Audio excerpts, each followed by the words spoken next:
বাহিরের তৈরি করা ঘি যে খুবই স্বাস্থ্যকর তা কিন্তু মোটেও না। ঘরে বসেই তৈরি করতে পারেন খাঁটি গাওয়া ঘি, যেটা আপনার জন্য খুব স্বাস্থ্যকর এবং আপনার বাচ্চা এবং সবার জন্যই খুবই স্বাস্থ্যকর। আর খাঁটি গাওয়া ঘি তৈরি করতে যে বেশি ইনগ্রেডিয়েন্টস লাগে তা কিন্তু মোটেও না।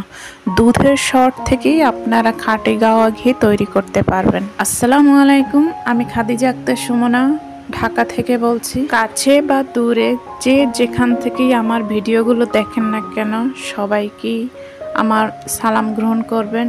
আর যারা ভিডিওগুলো দেখেন তাদেরকে আমার অসংখ্য ধন্যবাদ। আশা করি সবাই ভালো আছেন। আলহামদুলিল্লাহ, আমিও ভালো আছি।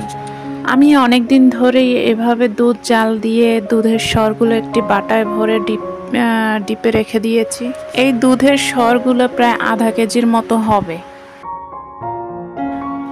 ডিপ ফ্রিজে যেহেতু ছিল তাই এর ঠান্ডাটা কমিয়ে প্রায় 2-3 ঘন্টা পর আমি পানি ছাড়া এটা ভালোভাবে কষলিয়ে নিতে হবে।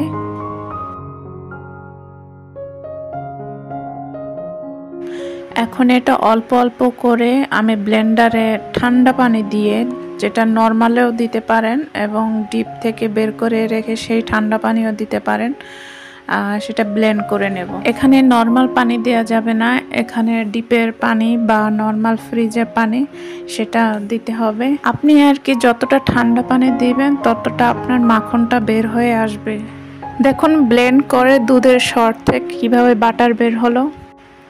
এখন উপরের যে বাটার রয়েছে সেই বাটার উঠে নেব, আর নিচের যে বাটার মিল্ক রয়েছে ওটা আলাদা করে নেব। তবে এই বাটার মিল্ক কেউ ফেলে দিবেন না, এটা দিয়ে যারা কেক বানায় তাদের প্রয়োজন হয়, আর নয়তোবা মাঠা বানিয়ে খেতে পারেন।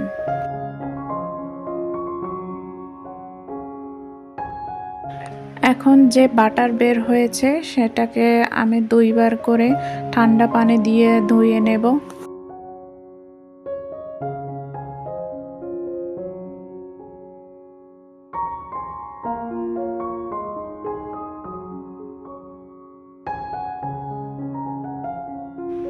এখন একটি প্যান গরম করে আমি এই বাটারটা দিয়ে দেব।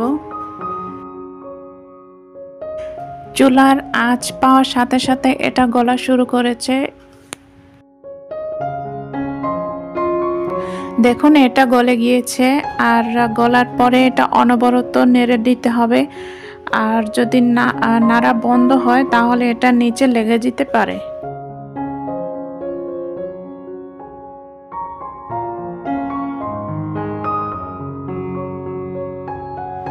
যত জাল করে নেবেন ততটা আপনার ঘি বের হয়ে আসবে।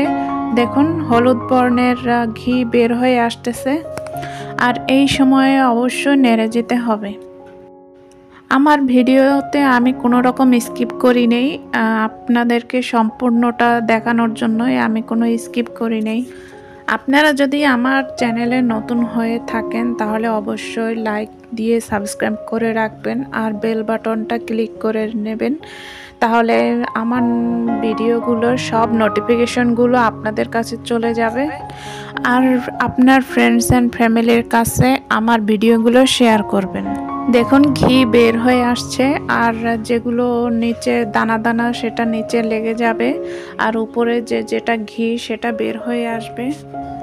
এ পর্যায়ে আমি চুলাটা অফ করে দিয়েছি, আর দেখুন আপনাদেরকে দেখিয়ে দিচ্ছি যে এর কালারটা কি হয়েছে। আমি একটি কাচের পাত্রে আমি ঢেলে নিয়েছি। এখন আধা কেজির দুধের সর দিয়ে আমার এতটুকুই হয়েছে, আর এটা আমি ফ্রিজে রেখে দেব ঠান্ডা করার জন্য। আর এই যে ঠান্ডা করার পর এই কালার এসেছে। সবাই ভালো থাকবেন, আজ এ পর্যন্ত। আল্লাহ হাফেজ, আসসালামু আলাইকুম।